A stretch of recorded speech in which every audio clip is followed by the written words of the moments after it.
These are some of my thoughts on running the Eastern Princes. So this faction actually has two sub-factions which you need to choose between. You can either use them as Russian princedoms or as the Grand Duchy of Lithuania. There's some equipment option differences, and also the way that you'll play your board is going to differ slightly. But in general, you can probably switch between the two if you have the models. One of the reasons that I'm choosing to play this faction is that I've been playing Pagan Peoples now for almost a year, and I think it's time to move to a different faction in the Age of Crusades while I'm painting up my humans. So this one's actually a very easy one to move to. Most of the models and kind of the people involved are pretty close to what I modeled my Pagan Peoples as, so it's kind of the same geographic region, a slightly later time period from what I've got my Pagan Peoples as, but I had my mounted Hearthguards for my Pagan Peoples kind of modeled towards the Lithuanian equipment options, as far as I can tell based on some of the pictures available online. So it's a pretty easy switch. Luckily they also use the same dice type, which is the blue Eastern dice.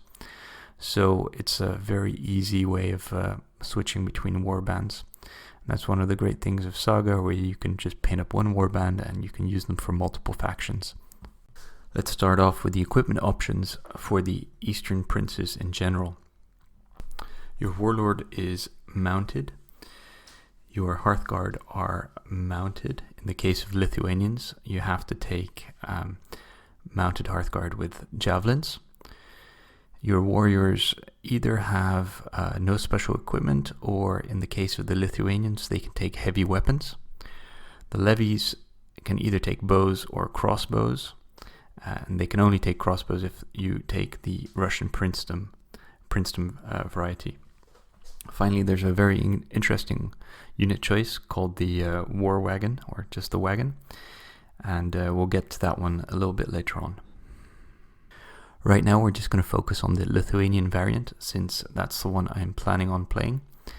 Starting off, the Lithuanians look like the slightly more aggressive faction than just the Russian princedoms. This is due to being able to take Hearthguard with javelins, so obviously they have a lower armor than just regular mounted Hearthguard.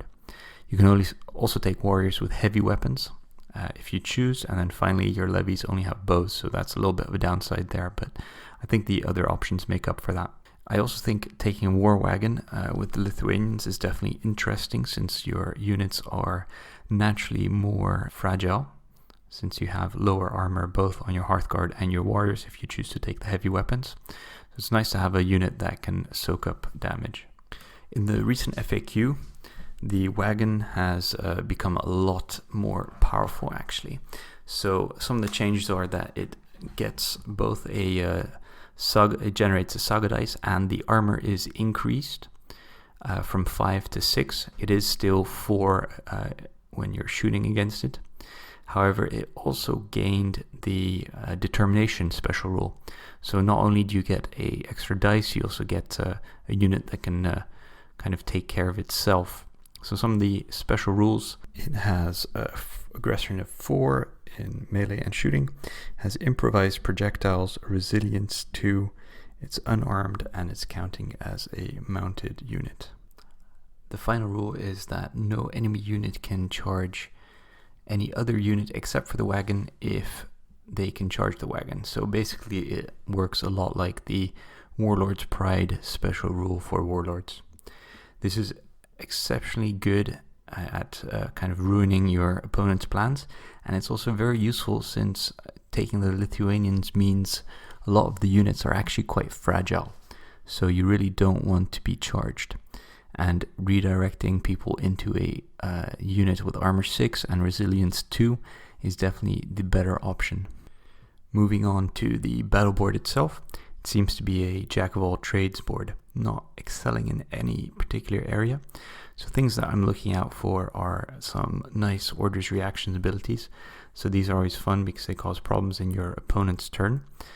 Some good abilities helping your mounted Hearthguard with javelins, such as being able to move in your opponent's turn, getting extra attack dice, and also getting a bonus on your attack dice and re-rolling them. You have some nice bonuses in shooting, forcing your opponent to re-roll successful saves, and you have some nice abilities which allow you to charge long plus short distance, and then finally you also have a resilience boost to your Hearthguard. There are two interesting Order's Reactions abilities.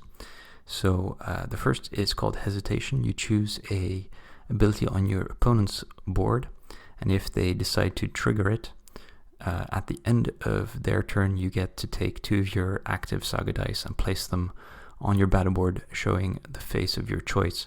So obviously that's a really it's a really good way of getting some rare dice, and the rare dice on this board make your abilities significantly better. The second one is Timorous Advance, so that's an Order's Reaction ability. So you choose an enemy unit further short away from an enemy hero, and until the end of that turn they count as a mercenary unit. So obviously that means they can't use any advanced abilities. The board only has one ability which requires 2 dice, so it's not a dice intensive board, which is always good. So my potential army composition for this particular warband are, I'm thinking between 2 and 3 points of mounted Hearthguard with javelins. If I take 2 points, I'd probably put them in one unit and take a banner with them to reduce the fatigue, since units with javelins, or mounted units with javelins, tend to gain quite a lot of fatigue.